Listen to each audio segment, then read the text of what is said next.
I've just finished signing some executive orders, and if we could start with that, Will, you might want to come up here and just explain what we did. Thank you.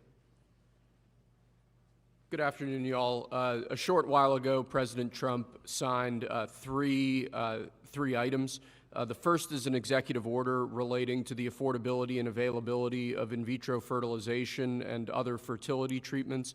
These are treatments that have become unaffordable for many Americans, or have been unaffordable for many Americans. And the executive order is a directive to the Domestic Policy Council to examine ways to make IVF and other fertility treatments more affordable for more Americans. The second item that we signed was a presidential memorandum imposing radical transparency requirements on government departments and agencies, in keeping with President Trump and the administration's broader commitment to governmental transparency. What this presidential memorandum would do is require, as waste, fraud, and abuse is uncovered, as programs are canceled, and ultimately as taxpayer dollars are saved, this presidential memorandum would require departments and agencies to make all of the details of that freely available to the public. Lastly, we have another executive order that President Trump signed relating to independent agencies. This executive order would establish important oversight functions in the Office of Management and Budget and its subsidiary office, OIRA, supervising independent agencies and many of their actions, and also reestablishes the longstanding norm that only the President or the Attorney General can speak for the United States when stating an opinion as to what the law is. Thank you very much, Will. That was the primary purpose of this conference, to explain that they're all very important in their own way. Fertilization, I've been saying that we're going to do what we have to do, and I think the women and families, husbands, are very appreciative of it. But I do want to say while I'm up here, I've been contacted by some of the biggest companies in the world, and because of what we're doing economically and through tariffs and taxes and incentives, they want to come back into the United States. And we'll be announcing various very large companies, the biggest actually, and they'll be coming back, having to do with chips and having to do also with cars and lots of other things. We're going to be announcing some very, very big, momentous decisions are being made by companies all around the world, the biggest, and they want to come back into the U.S. Car plants are being canceled in other locations now because they want to build them here.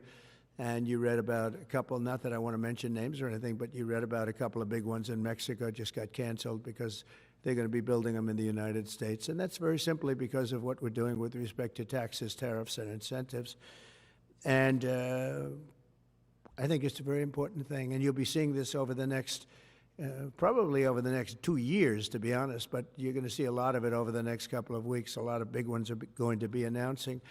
And so while we're here, I guess we can take a couple of quick questions. Go ahead, please. Please. Mr. President, have you decided specifically what the auto tariff rate should be? Yeah, I probably will tell you that on April 2nd, but it'll be in the neighborhood of 25%. What about semiconductors and pharmaceuticals? It'll be 25% and higher, and it'll go very substantially higher over a course of a year. But we want to give them time to come in because, as you know, when they come into the United States and they have their plant or factory here, there is no tariff. So we want to give them a little bit of a chance. Yes, thank you. Following up on that, the EU, Andrea Shalal, the EU representative is going to be here in Washington tomorrow. He's going to be meeting with Hassett and Greer and Letnick. What can the EU do to sort of avoid the reciprocal tariffs that you've talked about? And, you know, you've talked a lot about the VAT. Do you expect them to reduce that? Well, they did already, as I understand it, reduce their car tariff all the way down to what we have. And a lot of that will take place, and I think some won't do it and some will do it. But the EU had a 10% tax on cars, and now they have a 2.5% tax, which is the exact same as us. So already we've saved a tremendous amount. That would be great. If everybody would do that, then we'd all be on the same playing field. Because essentially what we're doing with the tariffs is, you know, they charge us, we charge them, same amount. And it's called reciprocal, actually. And whatever they charge us, we're charging them. And so the EU is I appreciate that they did this, but, the EU has been very unfair to us. We have a deficit of $350 billion. They don't take our cars. They don't take our farm products. They don't take almost anything. They take very little. And we're going to have to straighten that out, and we will. I have no doubt about it. Yeah, go ahead, please. Thank you, Mr. President. Could you tell us a little bit more about the Russia talks, your impression of how they went today, and if you're perhaps more confident or less confident of a deal after what happened today? Well, much more confident. They were very good. Russia wants to do something. They want to stop the savage barbarianism. I mean, what's going on over there? It's soldiers are being killed by the thousands on a weekly basis. It's ridiculous. And they're not American soldiers. They're Russian soldiers, and they're Ukrainian soldiers largely, although a lot of Koreans have been killed, as you know. Quite a bit of them have been killed. They came over to fight, and a large portion have been wiped out. But we want to end it. It's a senseless war. It should have never happened, would have never happened if I was president, and it's a shame to see it. And I see pictures that you don't see, but I see pictures of fields that look just horrible. It looks like Gettysburg. If you see the old pictures of Gettysburg, it's soldiers lying all over the field, body parts all over the field. They're all dead. And this is going on a daily basis. It's a horrible thing. Both Russia and Ukraine, they're losing thousands and thousands of soldiers, and a lot of people have been killed too. I think that's one of the things that you'll see historically, and you'll see later on as it goes along. I think people are going to be surprised at how many people, not only soldiers, have been killed in Ukraine. A lot more people than you think. Yeah, please.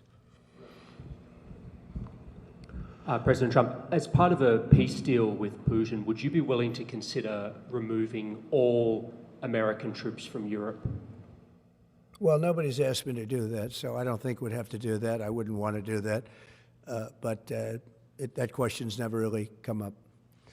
Yeah. Please. Sir, do you support stationing European peacekeeping troops in Ukraine as part of this peace deal? If they want to do that, that's great. I'm all for it. If they want to do that, I think that'd be fine. Even if the Russians are I mean, I know France has mentioned it. Others have mentioned it. UK has mentioned it. But if we have a peace deal, I think having troops over there from the standpoint of Europe, we won't have to put any over there because, we're very far away. But having troops over there would be fine. I would not object to it at all. We're talking about this now, peace. We have either a ceasefire or a peace itself, and we're looking to do both.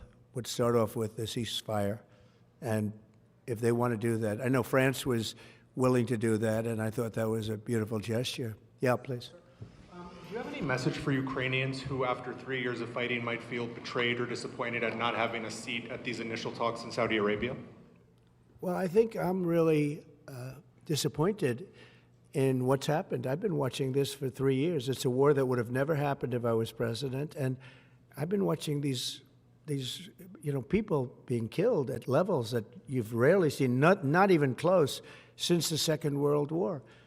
And I'm very disappointed. I hear that, they're upset about not having a seat. Well, they've had a seat for 3 years and a long time before that. This could have been settled very easily. Just a half-baked negotiator could have settled this years ago without the loss of much land, very little land, without the loss of any lives, and without the loss of cities that are just laying on their sides. You have those magnificent golden domes that are shattered, will never be replaced. You can't replace them. 1,000-year-old domes that are so beautiful, you can't replace that. A whole civilization has changed because of what. So when they're worried about not being seated, you mean somebody that should have gone in and made a deal a long time ago?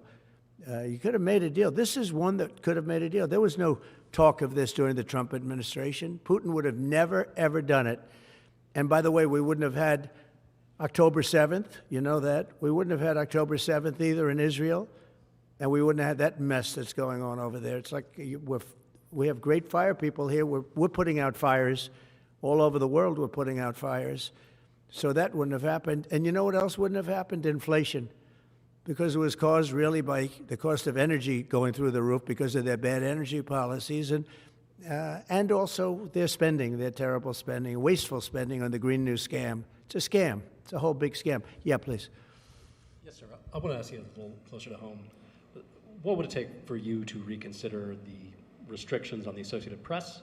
And secondly, some of your advisors are concerned with the Associated Press's style guide, using language and giving guidance to not use words like illegal immigrant or to use phrases like gender-affirming care. And they're concerned about that being an encroaching amount of liberalism in the way in which the press writes about things. Do you share those concerns? Well, I do think that some of the phrases that they want to use are ridiculous, and I think, frankly, they become obsolete, especially in the last 3 weeks, because many things have happened in the last 3 weeks. And I didn't know about that, but I would say that if they want to use certain phrases like that, and I guess some are okay, but many aren't, but the Associated Press just refuses to go with what the law is and what is taking place. It's called the Gulf of America now. It's not called the Gulf of Mexico any longer.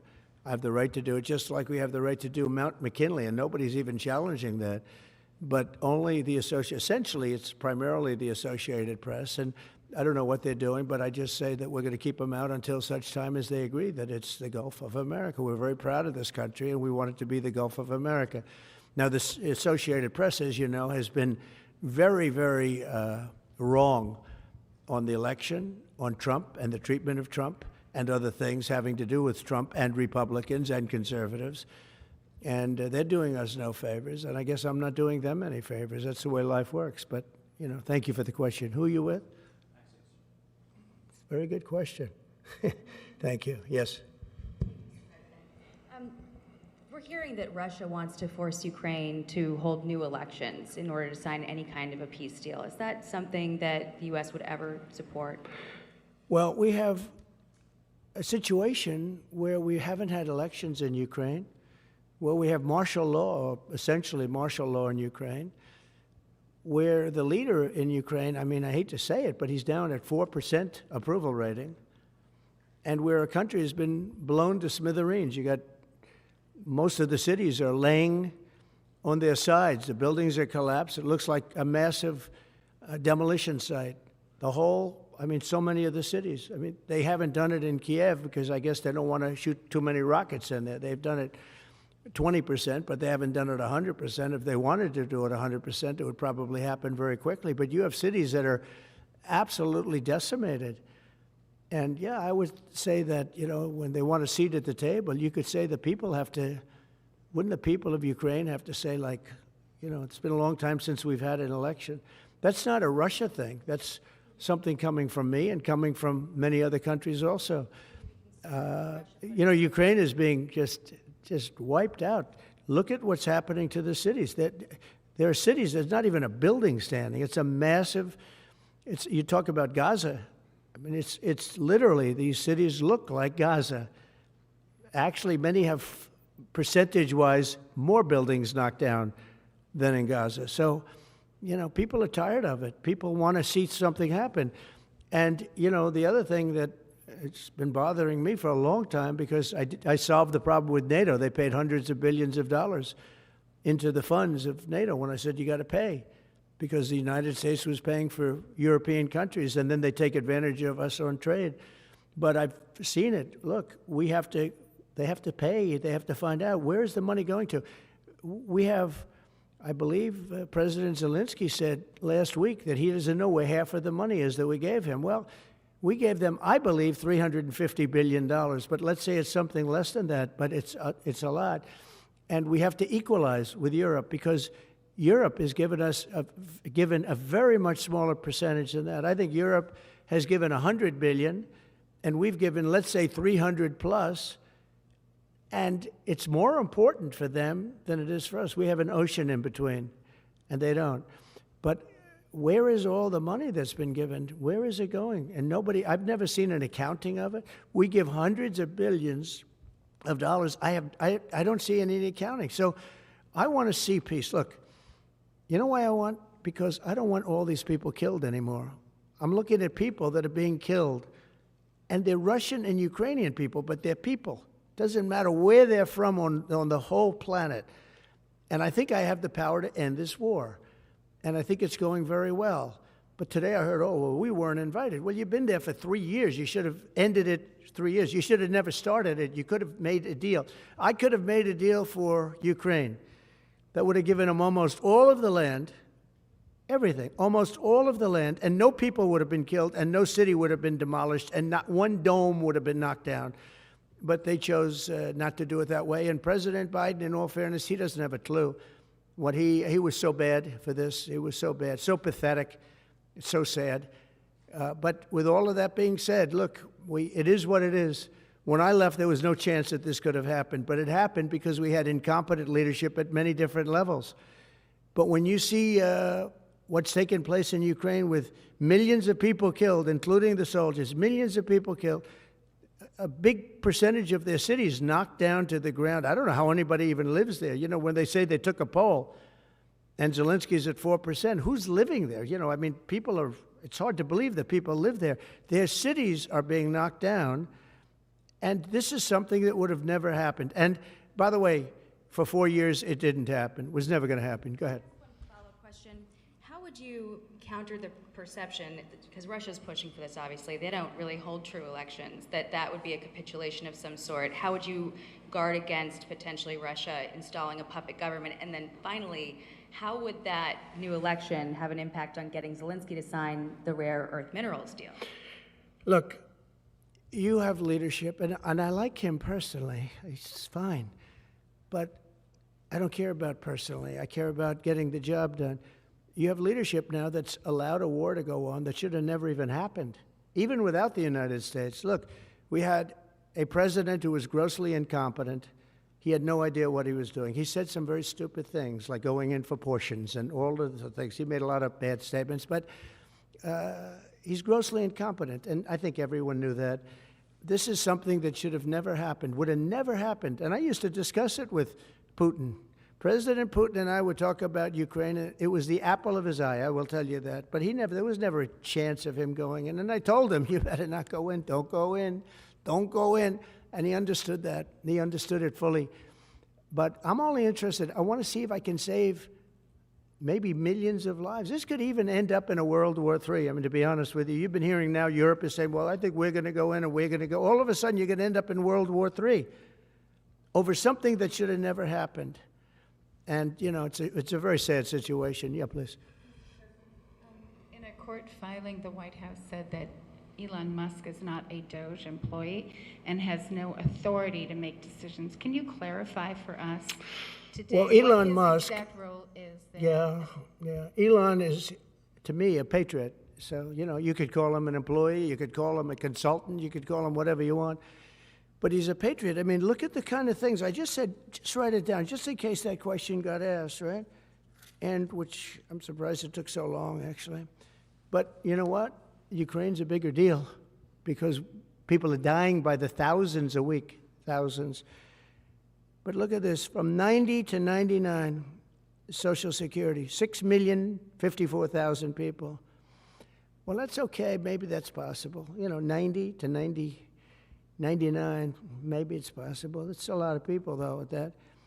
But people that live to 100 to 109, 4,734,000. Wow, that's a lot. That means over 100 years old. They're 4 million people. I don't know too many. I know people that are doing great in their 90s, but not too many people over 100. But over 120, from 120 years old, people that are 120 years old up to 129, 3,472,000 people. Wow. You know that can't possibly be because the record is like, I think it's one person, a woman, lived to 127, but they have 3,472. Okay, but now we're going really in. People from 130 years old to 139-year-old, 3,936,000. Wow. I wonder if people are getting paid with all this. I mean, are these checks? And that's what we're checking right now. People from 140 years old to 149 years old, 3,542,000, 140 years old and beyond. Now we're really going because we're looking to break the record by 25 years. People from 150 years old to 159 years old, 345,000. These are in the, by the way, these are in the computer files. This is what they do well. They're super. I asked Elon, who are these Doge people? He said they're super brilliant computer people and they love the country. It's simple. Wait a minute. People from 160 years old to 169 years, 121,000. So 160-year-old people. 170 to 179,000, 6,087. But now, let's go into the real numbers. From 200 to 209 years old, 879 people. From 210 years old, I haven't met any of them. And if I did, I would bless them. I would worship the ground they walk on. 210 to 219 years, 866. From 220 years old to 229 years old, 1,039. And then you have two people. From 240 years old to 249 years old, one person. And there's one person that's 360 years old. That's just that. And then, where's the money being spent, right? Let's go into that for just a second. $520 million for a consultant on the environment. It's called Environmental, Social, and Governance. Investments in Africa and mobilize private sector resources. $520 million. Somebody got $520 million for an environmental, sounds like an environmental study.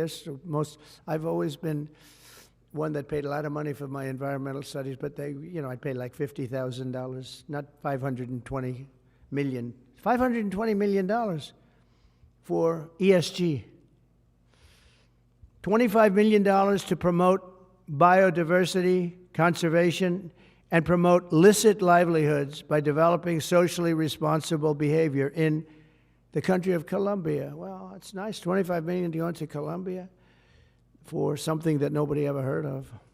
$40 million to improve the social and economic inclusion of sedentary migrants. $40 million. $42 million for Johns Hopkins, great place, to research and drive social and behavior change in Uganda. $42 million. What about us? What about social change in our country? $70 million for a center at Purdue to research university-sourced, evidence-based solutions to developmental challenges. I mean, these are massive numbers on things that nobody ever heard about. $10 million for Mozambique voluntary medical male circumcisions. $10 million for circumcisions in another country. $9.7 million for UC Berkeley to develop a cohort of Cambodian youth with enterprise-driven skills. In other words, let's teach them something about enterprise. What about our people? Can't we teach them about enterprise? $2.3 million for strengthening independent voices in Cambodia. $32 million to the Prague Civil Society Center, which is a very liberal group of people. Wonder how much of that money came back to the people that approved it. $14 million for improving public procurement in Serbia. $486 million to the Consortium for Elections and Political Process Strengthening, including $22 million for inclusive and participatory political process in Moldova, and $21 million for voter turnout in India. Well, why are we giving $21 million to India? They got a lot of money. They're one of the highest taxing countries in the world in terms of us. We can hardly get in there because their tariffs are so high. I have a lot of respect for India. I have a lot of respect for the Prime Minister. He just left, as you know, 2 days ago. But we're giving $21 million for voter turnout. It's voter turnout in India. What about like voter turnout here? Oh, we've done that, I guess. We did 500 million, didn't we? It's called the lockboxes. $20 million for fiscal federalism in Nepal. Listen to these numbers. This is all fraud. $19 million for biodiversity conservation in Nepal. $1.5 million for voter confidence. We want to give them confidence in Liberia. $14 million for social cohesion in Mali. $2.5 million for inclusive democracies in South Africa, $47 million for improving learning outcomes in Asia. Asia's doing very well. They're doing a lot better than we do in the schools, aren't they? $2 million to develop sustainable recycling models to increase socioeconomic cohesion among marginalized communities in Kosovo and Eshkali and in Egypt.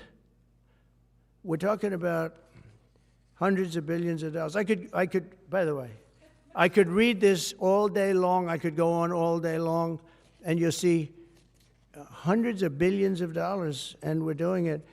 But when I saw the Social Security numbers, I said, wow, that's really something. So we have, let's just go above 100 years old. We have millions and millions of people over 100 years old. Everybody knows that's not so.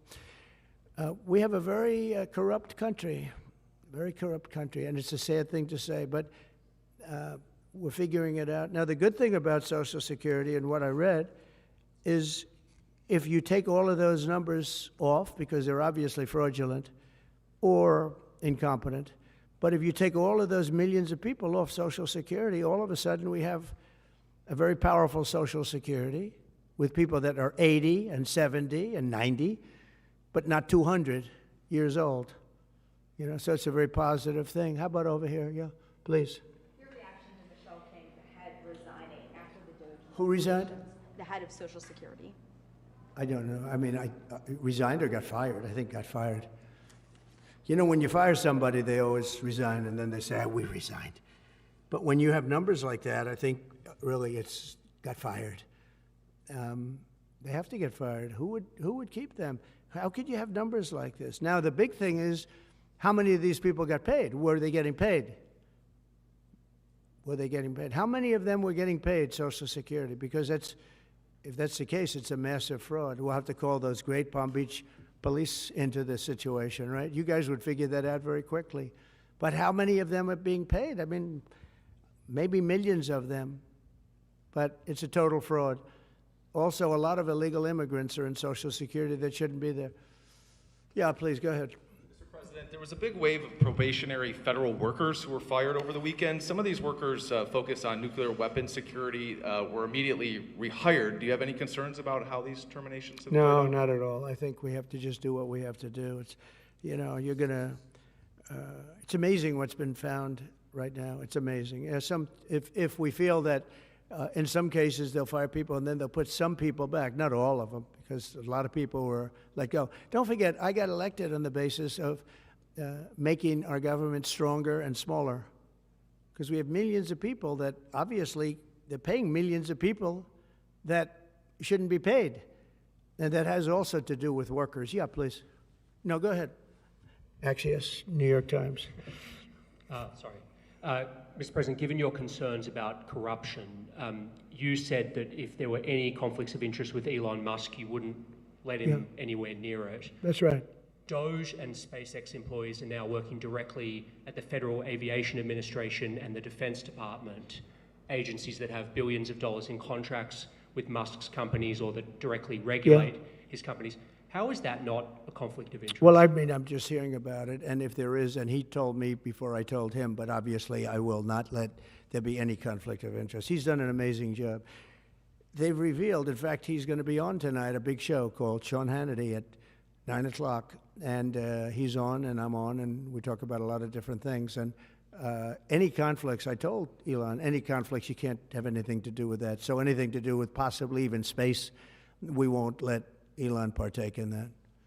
Yeah, please. On immigration, sir, you said you would be sending the worst of the worst to Guantanamo Bay. What we're finding out is that there are a lot of low-risk migrants who don't have a criminal background who are also being sent. Are you thinking about this differently now? No, they're going to be brought back to their countries. And with some persuasion, every one of those countries, everyone in the, as you know, every country is taking the people back. So some of them are going to be brought back to, many of them, any of them that are low risk, as you say, are going to be brought back to their countries. Yeah, go ahead, please. Can you give us a bit of an update on where you stand with Venezuela? Yeah, Its sure. oil there's basically a monthly license that can soon extend. Well, to you know, 6 we had months. Venezuela on the run, and it looked like that was going to be very good. And when Biden came in, as he always does, he screws it up. And they started buying millions and millions and millions of dollars of oil, billions of dollars actually, of oil, and it gave them a new life, a new really lease on life. But we'll see. We had some pretty good discussions with a lot of people within our government and the United States government that are involved in that. And Venezuela's a little bit early, but, you know, we were not buying from Venezuela when Biden came in for whatever reason. Instead of just taking the beautiful, as I call it, liquid gold, we have more than anybody.